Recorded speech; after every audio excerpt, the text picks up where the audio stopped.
First thing we should do is find out if we're in the same key. Well,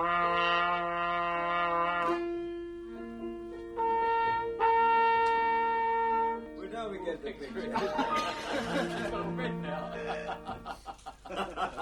Yeah, exactly. Right, let's go from the beginning. 1, 2, 3, 4.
Älkää toisten matkokiskoilla. Juna oli myöhässä ja nukahdin.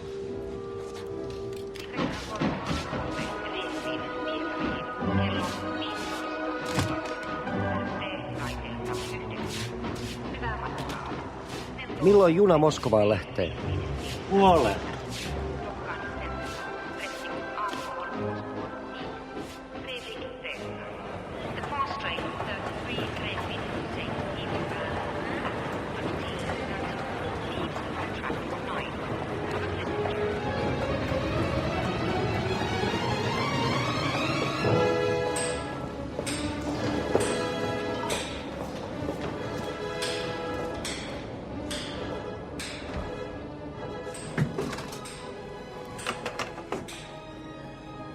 Terve.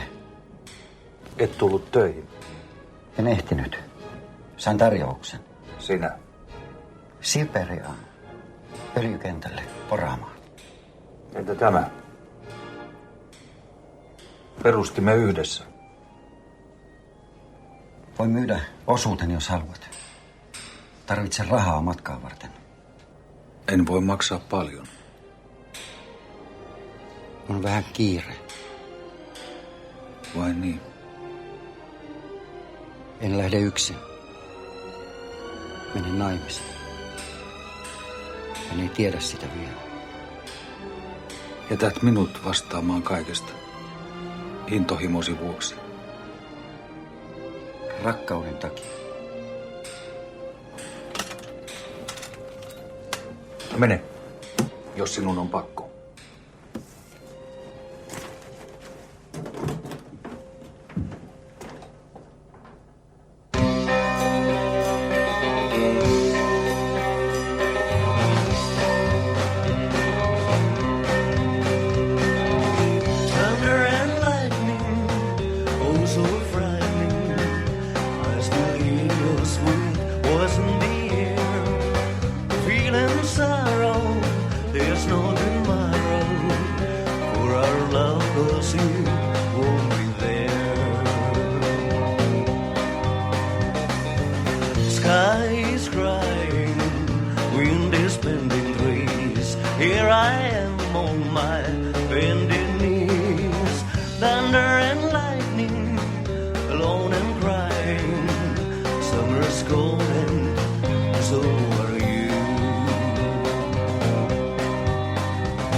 Brändi. Spring was warm, love was pure and true. You were mine to stay. Gone is June, gone is sweet July. Then came August to my sweet one and left me here to cry. Thunder and lightning, oh so frightening. I still hear your sweet voice in the air. Feeling sorrow, there's no tomorrow. For our love, 'cause you won't be there.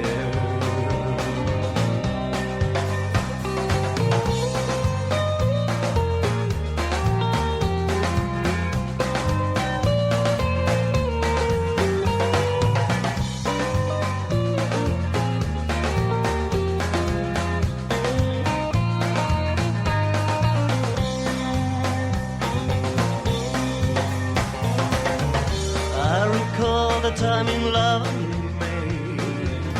Spring was warm, love was pure and true.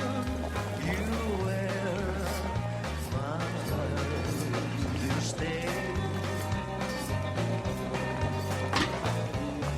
Gone is June, gone is sweet July. And came August to my sweet one and left me here to cry. Thunder and lightning, oh so frightening. I still hear your sweet voice in the air. Feeling sorrow, there's no tomorrow. For our love, 'cause you won't be there. Skies crying. Me olen nähneet aikoihin. Välttelin sinua tietämättäni, Miksi? koska en tiennyt. On töitä. Lähde kanssani Siperiaan. Konduktööri on kuin kapteeni. Hän vihkii meidät. Lupaatko? Tunnet minut.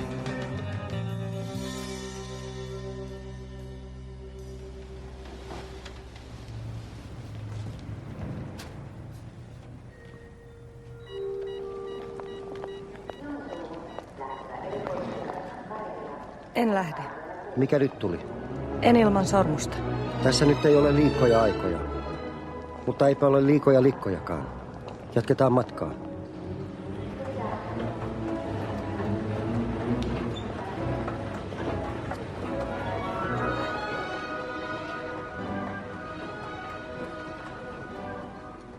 Kaksi. Hää vai kihla? Hää.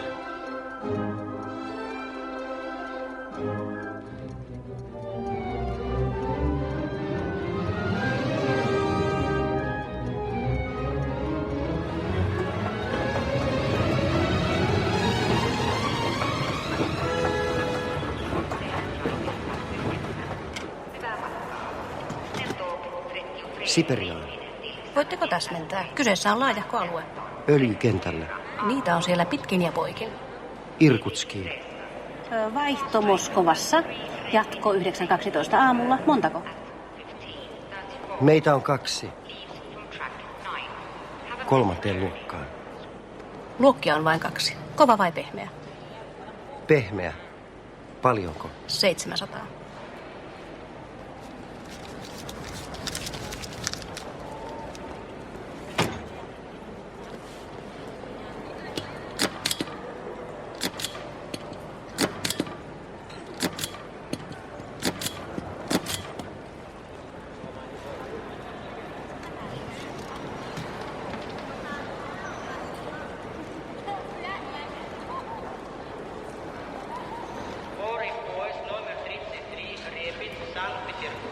Отправляется с 9-го пути. Счастливого пути.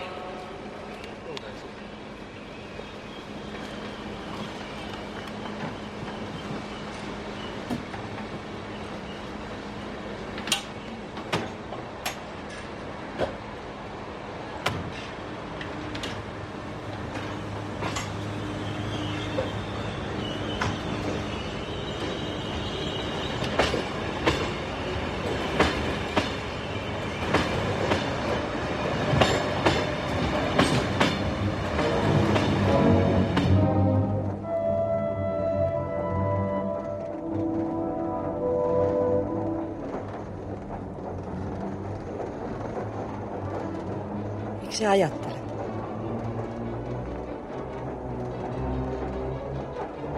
Etkö istahtaisi viereen?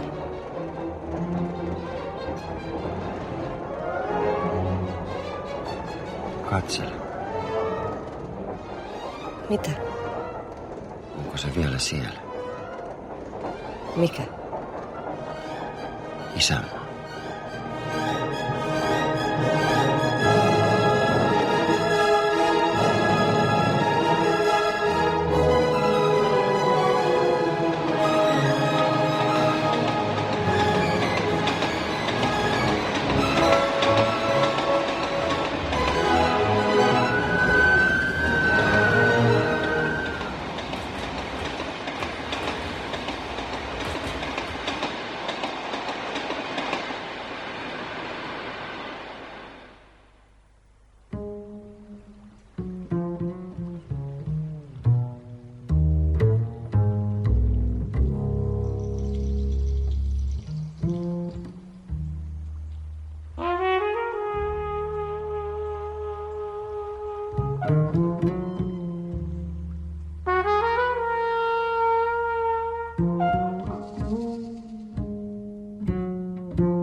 que te estamos sanando.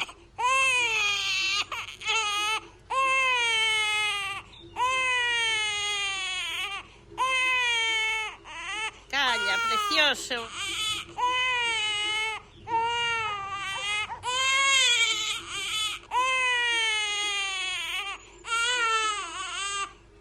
Que te nos querías marchar antes de tiempo.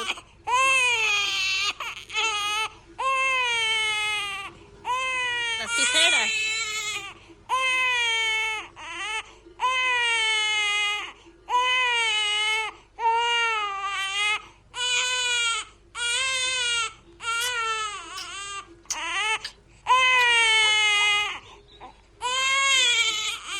Calla, que mira, estás ya sano, mira qué guapo.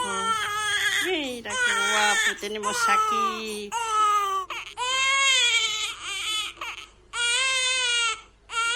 Aquí te entrego a tu hijo del alma. Luisín, ¿por qué te querías ir, eh? ¿Por qué? Mi rapaz.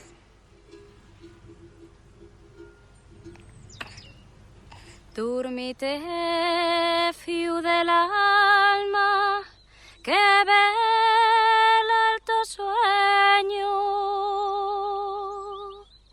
Palombina de blanco, que no tiene alero.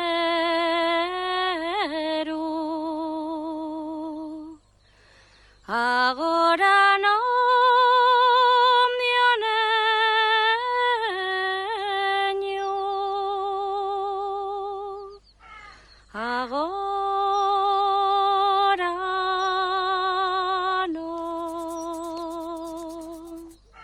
Si tuviera el tu padre que era tan bueno, cuyarinos de plata pusiérate al cuello. Agora no.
Brazil, the vast expanse of the Amazon rainforest. In the remotest parts of the jungle, a mysterious nomadic tribe, the Uru'eu Wau-Waus, defended their territory against advancing settlers. In 1981, this last of the hidden tribes was finally contacted. This was probably the last event of its kind in human history. There are no more unknown places and unknown people left on this earth. Thousands of gold diggers were on the move. At that time, the Brazilian Indian Agency decided that it would be best if they made contact first. an expedition was sent out, accompanied by a British-Brazilian film crew. Weeks into their trek, they came across a recently abandoned camp.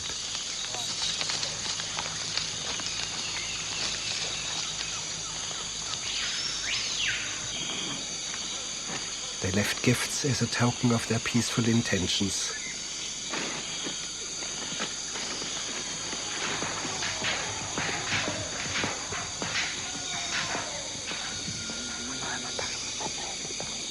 Suddenly, they realized that they were surrounded by the Uru'eus.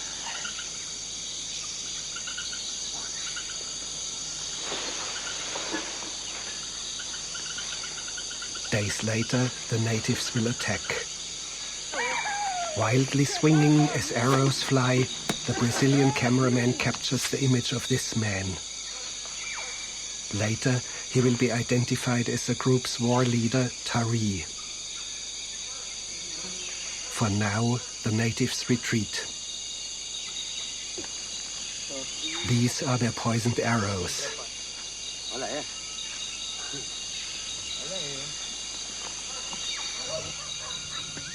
Weeks later, the Uru'eus make their move. A hidden camera records the first contact.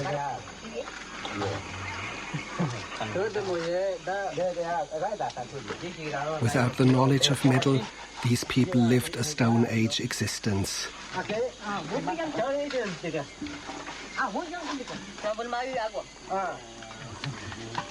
And here again is Tari, ever wary of an ambush.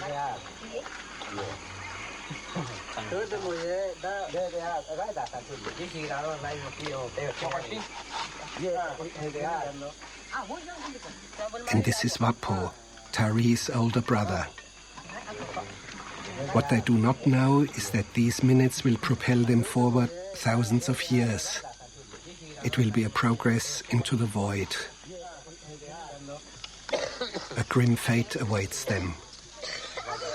Within a year or so, the majority of the tribe is wiped out by chickenpox and the common cold. Lethal diseases for them.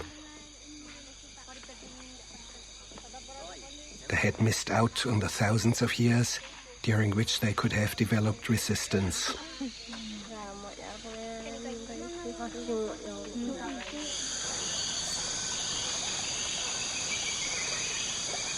"20 years later, we ventured out in search of some of the surviving Uru'eus.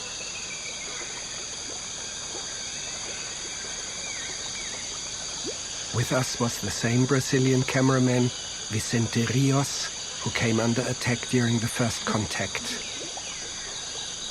We set up a meeting just outside the reservation at the hut of a rubber tapper. By now the tribal people were all vaccinated against diseases from the outside world. And this is Tari today. For years now he's been suffering from tuberculosis. He's under treatment in the city of Porto Velho. With him Wapo, his brother.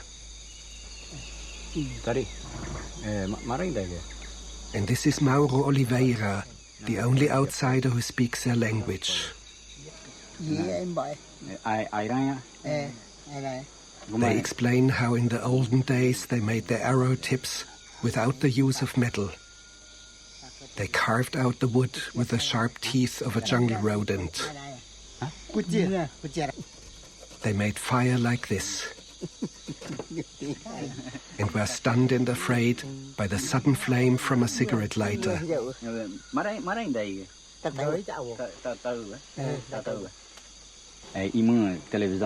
In the last few years, they have seen TV, automobiles, and large cities.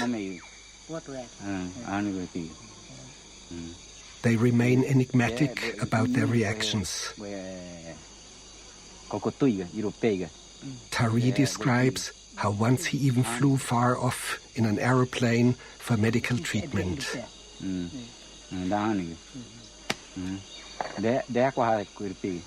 They have a vague understanding of what a clock is used for. They know of the passage of the sun and the phases of the moon.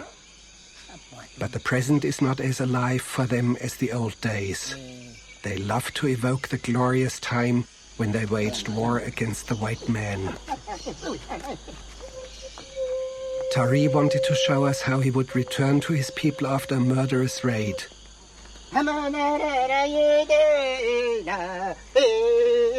His chant is a ritual reenactment of how he shot a man and how the victim wailed.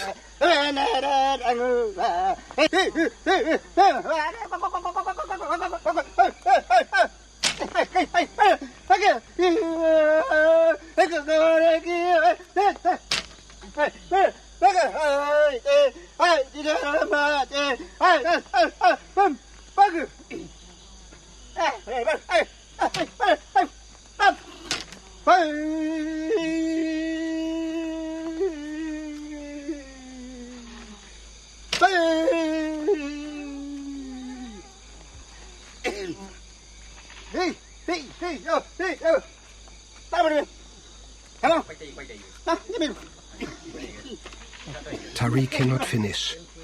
His tuberculosis overtakes him and Wapo will step in with his own story.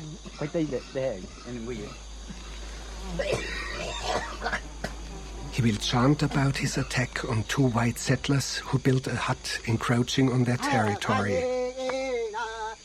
He shot them dead as they thatched the roof. Their child looked on. In invented Portuguese, he will mimic the cries of the child and the shouts of the men.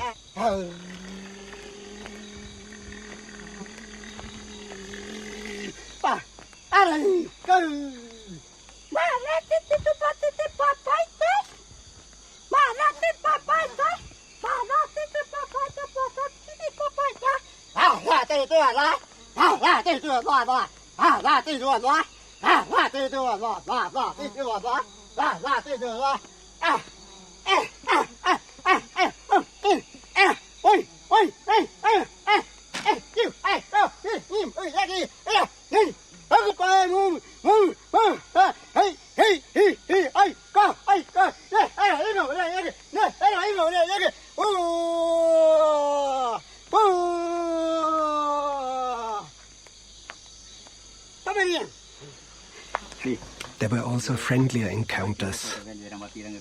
A few years ago, both men had sex with white women.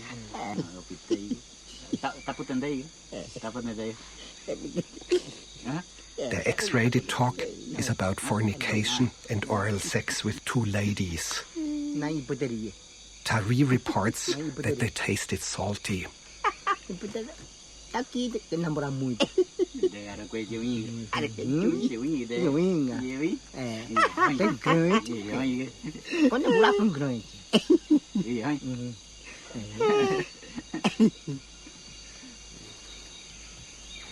What will happen to the Urueus? Tari has no illusions. His nephew Paulo is typical of the new generation. He is embarrassed to be the child of savages, and his only wish is to move to a big city and be a good Brazilian. He prefers to speak Portuguese.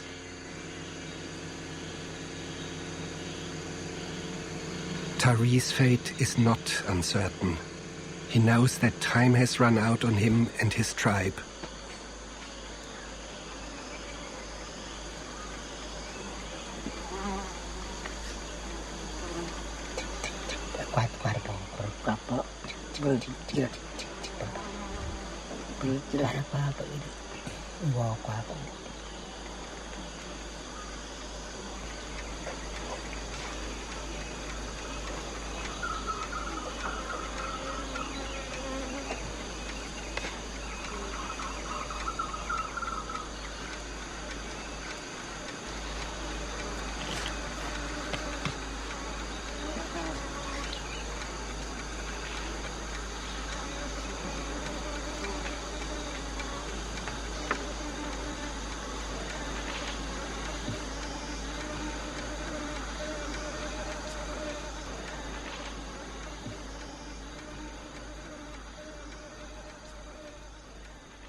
Yes, we're walking. You're breaking up. Come back. Copy that. She's got 10 minutes. She's almost to her trailer now. Over. Okay, just relax, and we'll let you know when we need you. Okay. Thanks, you guys. Hey, how you doing? All right. I just gotta get this goddamn heater switch fixed. I got it. There we go. All right. Should calm down in a few seconds. Get a little warmer in here, I hope.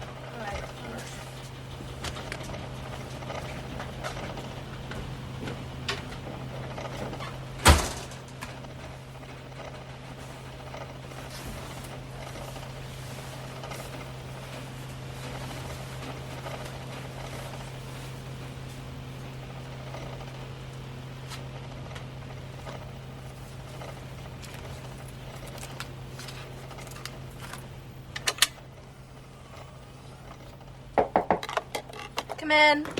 Everything okay? Yeah, fine. Just relax. Donnie's out here if you need anything. You've got 10 minutes. Please stay picture ready for me. That includes jewelry and shoes, okay? Okay, thanks.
Hello?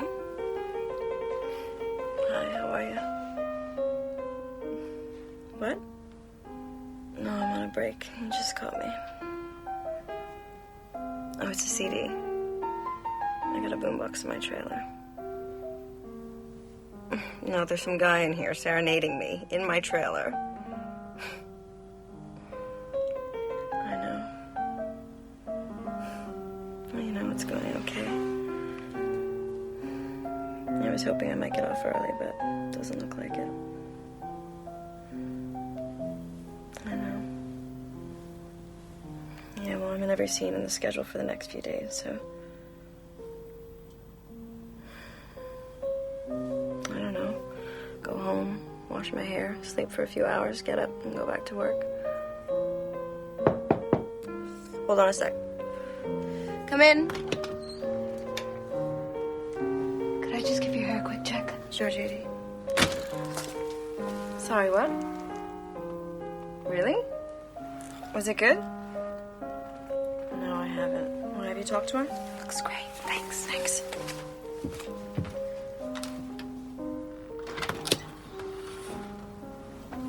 Yeah, I don't know. Yeah, because next week I have to do this thing for something. It's just some stupid publicity thing. I don't even want to talk about it. Because I just don't. It gives me the creeps, okay? Yeah. Really? Hold on a sec. Yeah?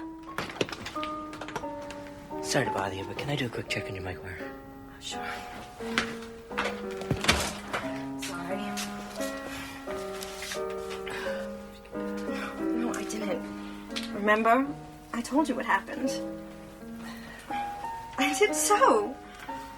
We were on our way there, and then we couldn't find a taxi. Then the fucking train, it didn't even stop at 23rd Street. I know. Yes, I did. I told you I was with Ernesto. Hold on a sec. Come in. I'm sorry. Did you get your food yet? No, I didn't. I'll get Donnie to bring you something. No meat, right? Yeah, that'd be great. Thanks. Okay, you're good to go. Thanks. No, I was talking to the sound guy. What? No, he just left. I know. Yeah, I don't know.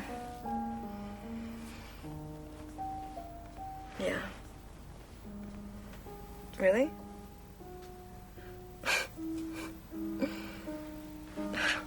I did too tell you I was with Ernesto. Yes, I did. I did so. You're such a freak. All right. Well, I should go. Yeah, call me then. You too. Okay, love you. Bye. Bye.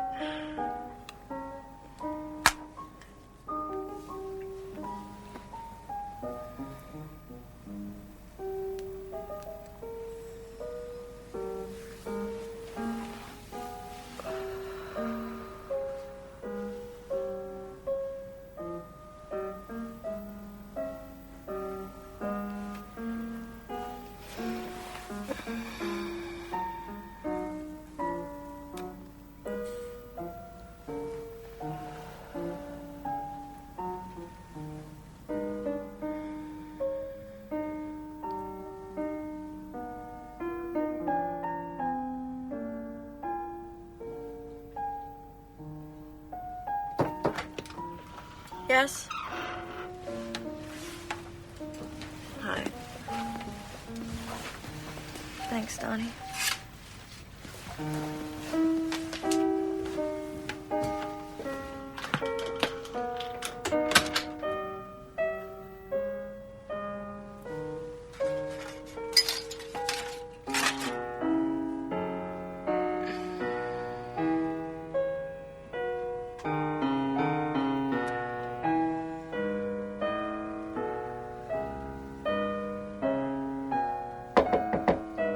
Yes, come in. We're ready for you now. Everything all right? Yeah, fine. So it's scene 49A. They want to start with your single, okay? Sure. They'll do hair and makeup touch-ups on the set. Okay.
hard road.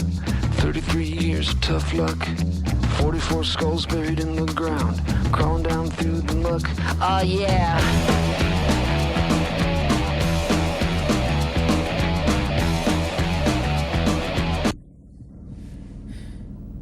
Toronto Clinic.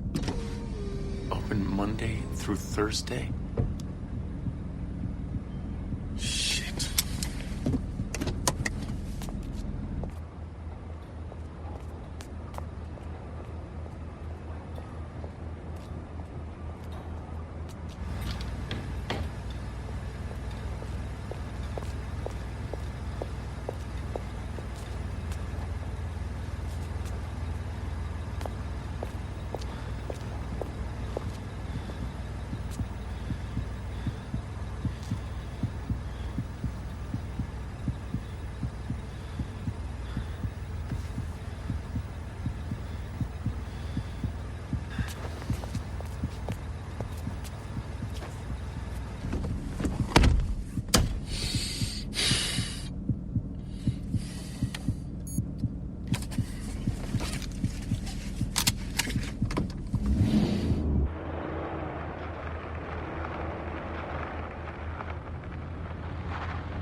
Here we go.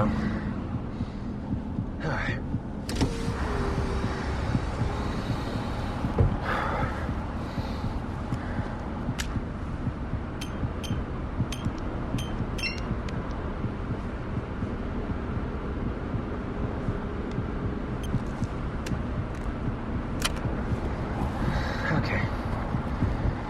Okay, I can do this.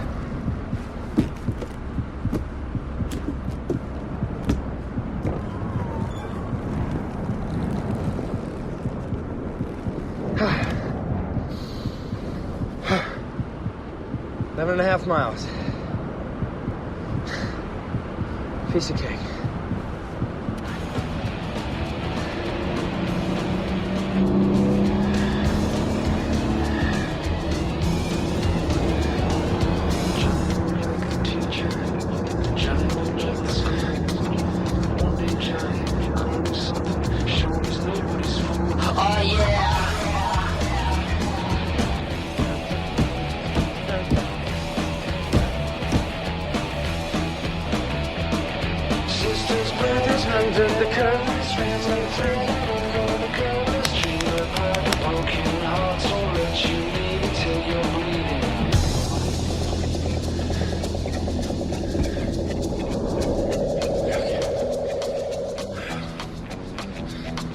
Sally don't like her daddy. Sally don't like her friends. Sally and Johnny watching TV, waiting for it to end. Oh yeah! Woo! Sisters, brothers, big brother lovers, family fair down under the covers, trailer park, broken hearts won't let you leave until you rock.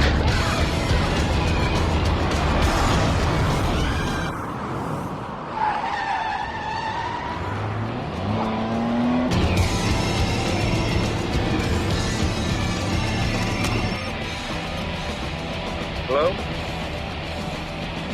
Thank God. Carol, how did you get... Never mind. Listen to me.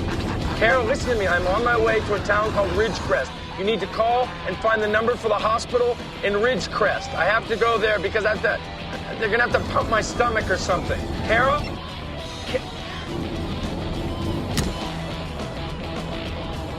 Yeah, Carol, I was just sitting in this trailer and I was waiting for these people to get home and... Anyway, I just sat there and I sat there and I sat there and I saw this bag of cookies on the table. So I said, I was hungry, I was a little pissed off, so I took a cookie and it was pretty good. So I had a whole bunch of cookies. And then this little girl came in and I said, do you want a cookie? And she said, Oh, no. Those are the grown-up cookies. Oh, shit!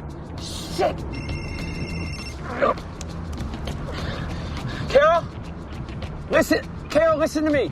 You have to call the hospital in Ridgecrest, and you tell them that I'm on my way and that I have had an overdose of something.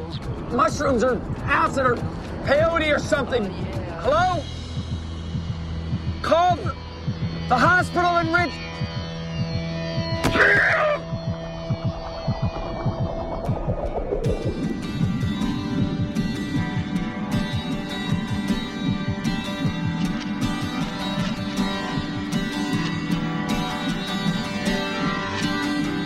Woman driving, man sleeping, with a suitcase on the rack.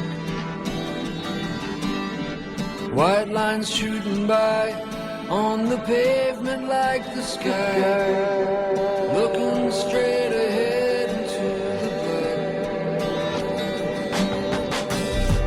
black. Woman driving, man sleeping. There's no radio to play. Sitting with a map, laying crumpled on her lap, looking for the toll money to pay. Man sleeping is man dreaming in a large apartment house, walking and knocking on doors.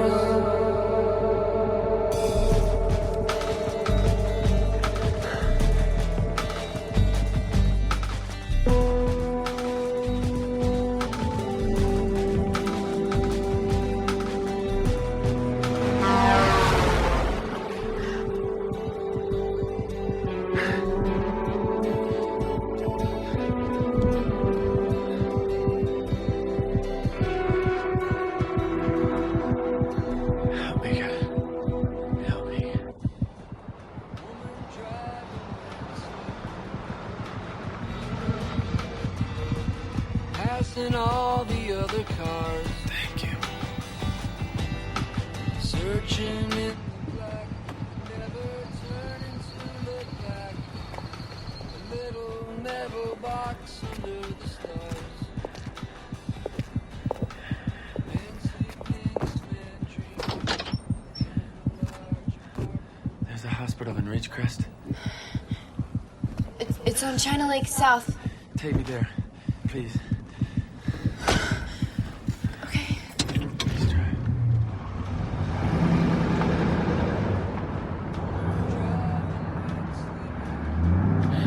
Thank you. Thank you. My heart is beating so fast. I can't slow my heart down. It's beating. Can you hear it? Can you hear it? Why is my heart so loud? Tell my wife I'm sorry. I try not to let go. Tell my daughters. Oh, no. I'm gonna be good. I'm a good girl. She's taking me to the hospital. I'm so cold. It's on China Lake South. How much further? To make it to Ridgecrest. How will I breathe? Will she understand me? I'm going to die in trouble. My heart's going to explode. I'm not going to make it.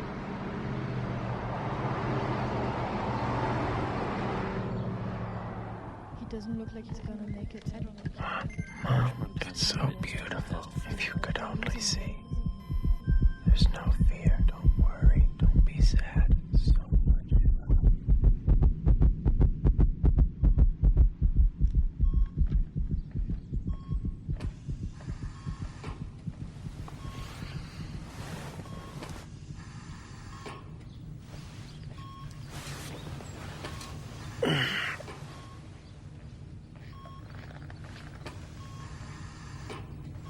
Where am I?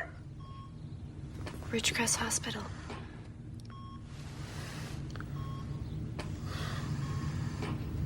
I called your wife. She's on her way. I told her that you're fine.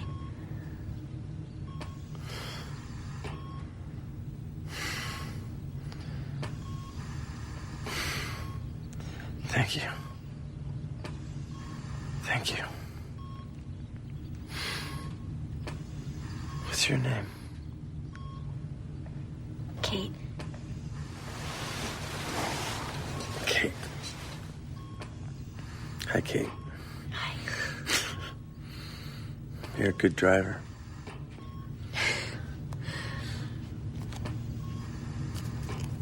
I just got my license a week ago.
We knew that the race was going to be very close, closer than any of us anticipated. 5 days before the election, Michael Hooley, who's the founding partner of the firm I work in, called me and said, those other states aren't doing so well. Now you actually have to win Florida. I had said in May at a meeting at the DNC that it was going to be as close as 1960, and we were going to have a long night. So on Election Day, when we saw our first exit poll numbers, we knew we were on the knife's edge at 270 electoral votes. We spent the last 3 days not sleeping. Bush was taking days off in the last 2 months, and this guy was working every day, every hour. Al Gore actually had passion, runs counter to conventional wisdom. Like most people in a campaign, I hadn't slept in several days myself. We always believed that if we won Michigan and Pennsylvania and Florida, the trifecta, that we would win the presidency. We started to hit our states and where we were winning, New York, Pennsylvania, which was a great surprise for us, Michigan. And early on, they called Florida for us. And I said, man, we're on a roll now. This is looking good. African-American turnout exceeded all expectations in Florida. African-Americans represent 11% of the population, yet on Tuesday, November 7th, represented 18% of the voting electorate. You know, there were some precincts in Jacksonville where turnout was 70%. Well, throughout the course of the day, the exit poll numbers showed it very even. Either we were up a point, dead even. Early that morning, I was on radio, WTMP, Stacey Powers' show, and people started calling in saying, you know, we're standing in lines, the place is not open. We'd started getting calls from people who were complaining they had had a hard time voting, that the ballot was confusing. George Bush was number 2, Pat Buchanan number 3, Al Gore number 4. But the way it looked on the paper, you saw George Bush and you say, under no circumstances. And then you saw Al Gore and you say, yes. But actually, that was number 3 on the butterfly ballot. There was a woman who spoke at a town hall meeting many weeks later who was a Holocaust survivor, who I think summed it up pretty well. She was scared to death that she'd voted, you know, for an anti-Semite. For the first time, Jim Crow came back on the scene. There were thousands of Floridian voters, mostly, no shock to you, I'm sure, African-American, who Katherine Harris's firm had, that she had hired, had purged from the voting rolls. Where over 8,000 people were classified as felons. As it turns out, they weren't felons. She's actually admitted that this little mistake was made. Oh, by the way, the firm was from Texas. Well, Jeb Crow Bush and Katherine Crow Harris designed ballots that people couldn't understand, long voting lines, malfunctioning voting machines, all types of games went on Tuesday, November 7th. The networks put Florida back in the undecided column. This was well after midnight Eastern time, probably close to 1 in the morning. The networks, who had reversed their position on Florida, then started to call the election for Bush. Well, they said the lead's 50,000 votes in Florida, and they called it for Bush. And then called the election for Bush. They had the graphics all ready to go, the profile, the waving flag, It all looked so official. You cannot underestimate the power of network television. Somebody was standing there with a remote control. Flick the channel. George Bush is the next president of the United States.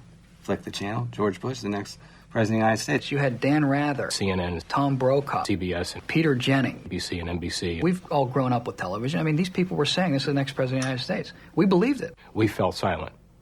We probably had about 90 seconds of silence because we thought we were in the game. It was decided that there would need to be a concession. I remember the vice president very clearly saying, I need to talk to the governor myself. He went upstairs to call George Bush, and I sent an email to the staff back in the headquarters, never surrender. It's not over yet. I said, get me Nick Baldick on the phone. We got Nick on the line. We said, what are the numbers? And Nick Baldick said, the networks are wrong. The numbers we're seeing, this thing is going to be 1,000 votes either way. I was in the room with the vice president when he made the first call to Bush. Gore simply said, well, they can't say we didn't give him an exciting election. And he said, take care. And he hung up the phone. And I think he sort of sighed. And then he said, let's go. Then they show the limo, the motorcade, start driving towards War Memorial, I think it was, in Nashville. And we're on the phone with Nashville saying, what the hell's going on? Where's he going? This thing's too close. He can't concede. The Secret Service agent in my car turned to me and started offering his condolences to me. I remember thinking that I really didn't want to deal with that right now, so I just sort of stared out the window at the rain. Reporters are the chattiest people you will ever put in a motorcade van, and it was deadly quiet. Total silence. I started to pray. Everybody's, pretty devastated. Nobody was talking in our van. Not one word was spoken by anyone in the vehicle. Like a funeral procession? Yeah, you got it, pal. We got a couple more calls from Nashville. And we said, look, we're sticking by our earlier prediction. This thing is coming down to a razor-thin margin. At that point, I placed a couple of calls to try to get a hold of a couple of the senior staff people. Couldn't get through to anybody. And about 3 or 4 blocks before we got to the War Memorial, my pager went off. It was a call holding at the White House switchboard from Michael Hooley. There was always one surefire way to get through to White House aides, and it's through the White House signal operator. It's a military operation that pages people. We obviously got finally through White House signal to Michael Feldman, who was traveling in the motorcade about to enter into the War Memorial. The White House operator connected the two of us. I asked him, where are you guys? And I said, we're pulling up to the War Memorial. I asked why. He said, well, we're about to concede. He said, this thing is 6,000 votes. This is an automatic recount. He said, well, we lost the election. I said, we haven't lost the election.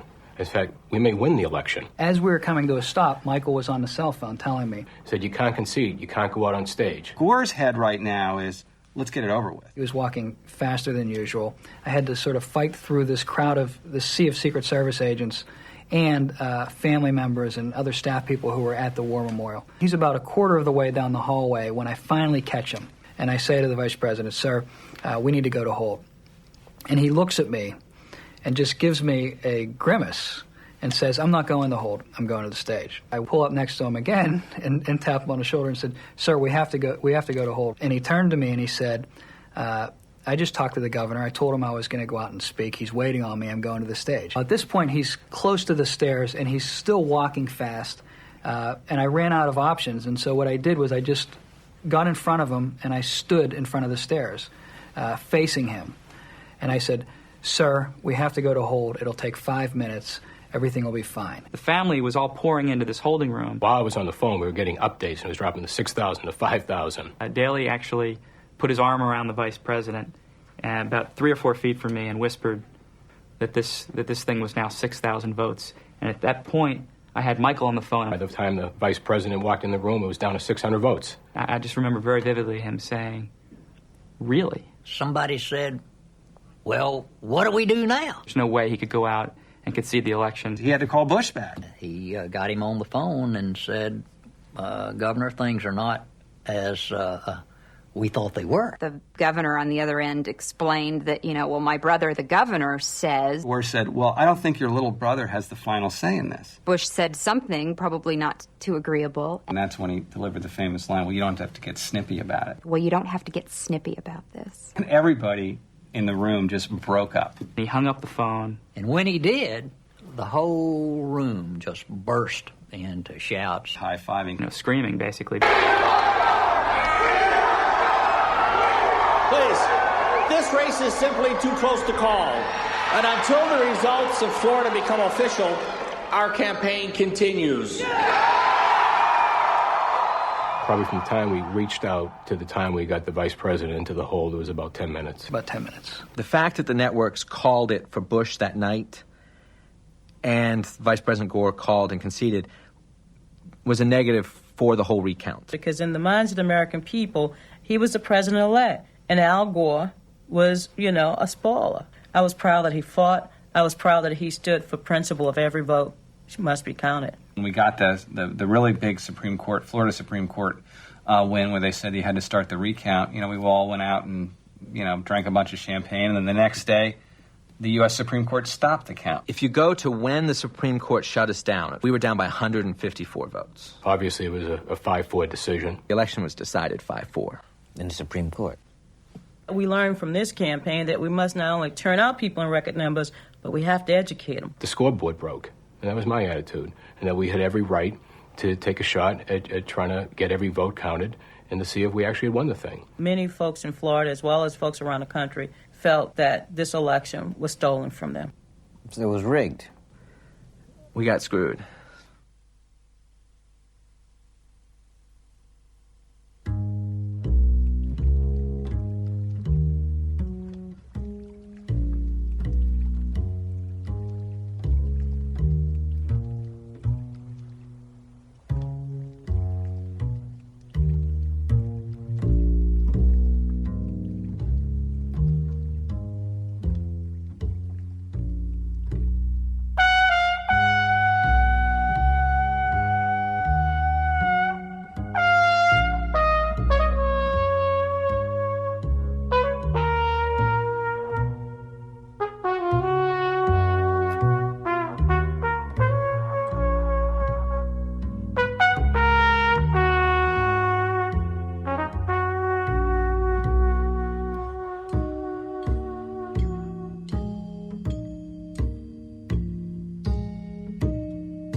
搬家公司吧？啊，你家能帮着搬搬吗？行啊，给钱的活都干。给钱，给钱。住哪儿啊您？我们家住胡同，百福深处胡同。怎么走啊？宽街奔西，地安大街奔北，见着鼓楼左手第一条胡同就是，好走。怎么称呼啊您？冯，都叫我冯先生。哥几个，走了，走了。那上车呀您？谢谢您，真是。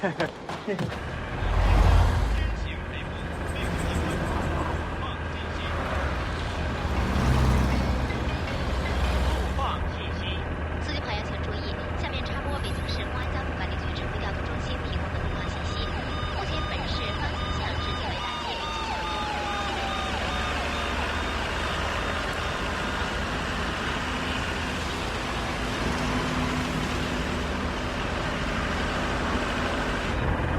哎，得把您那头抬上去啊！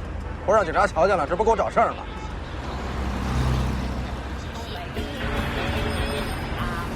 我怎么糊涂了？这是哪儿啊？走错了吧？这不是平安大道吗？前面就是滇门大街了。平安这口是北京人呐，怎么这儿长宽成平安大道都不知道啊？如今就这老北京才在北京迷路呢。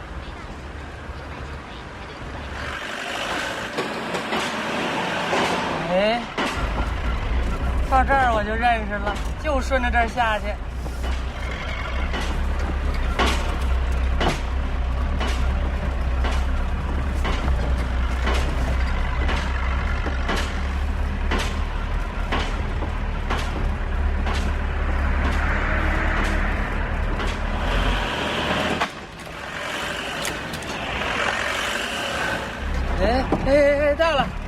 到了，前面就是。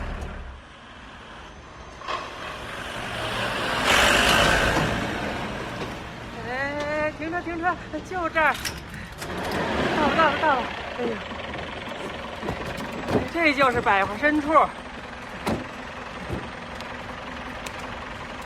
哎，哪儿呢？这儿啊。进了胡同口啊，第一个门就是。这是我们家影呗，这是我们家院子，2进的院子。几位，赶紧搬吧。你丫算谁呢？那么大岁数了。哎，你们怎么走了？家还没搬呢，先帮我搬了家。怎么走了？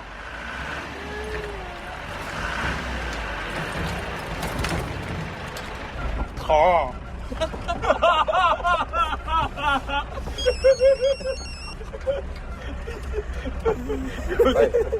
哪儿呢？百货深处。大槐树那儿吧？啊。这2天啊，老有人缠着让咱们给他搬家。那天小六子跟着去了，一看什么都没有，差点抽他。一打听，那人是一疯子。疯子？我说他怎么不知道平安大道呢？哎，别忘了啊，把账跟他结了。好嘞。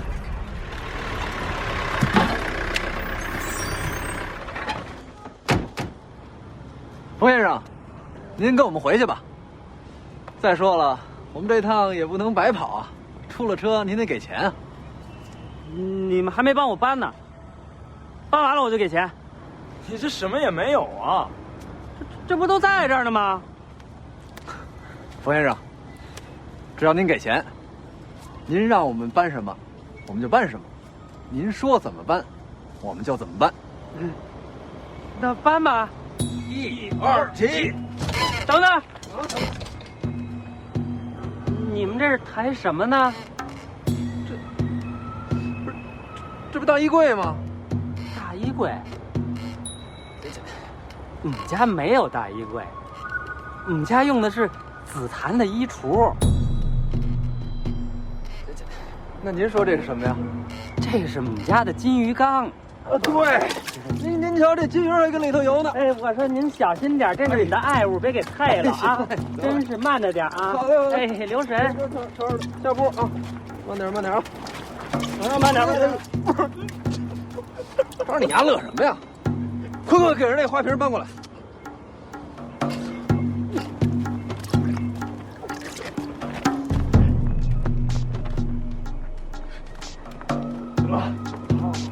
等等，我说，花瓶怎么会在这儿呢？花瓶怎么能在这儿呢？哎，那花瓶应该在哪儿啊？我哪知道啊？应该在堂屋，应该在堂屋的条案上啊。哦，在那儿。哎，在那儿。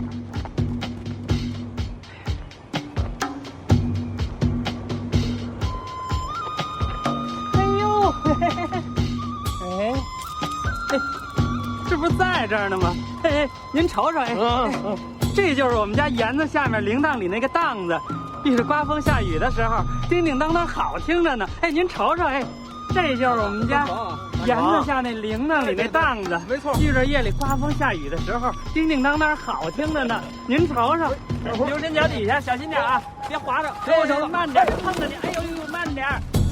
哎，着点。嘛呢你？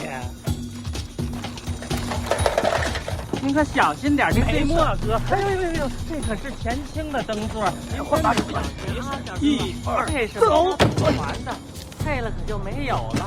哎，花呢？真是让您费心了。您，哎你，啊。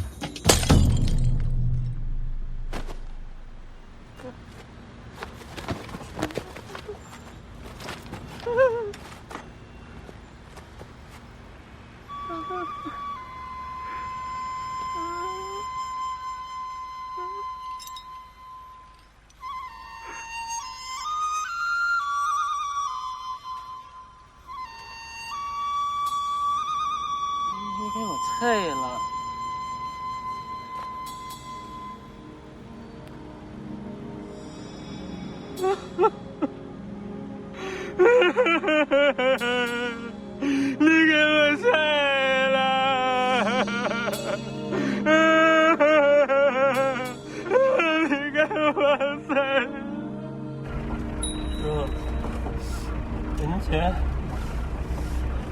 刚才不是把您当菜了，这就算我们赔您。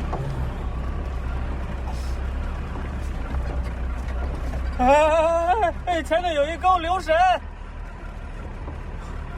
你什么都知道？真有一沟，让土给盖着了。哎呦！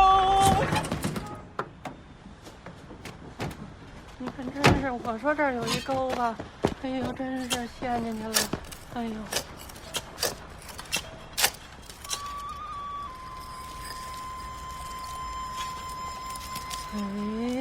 哎，这不在这儿呢吗？哎，您这，这不在这儿吗？哎，找着了，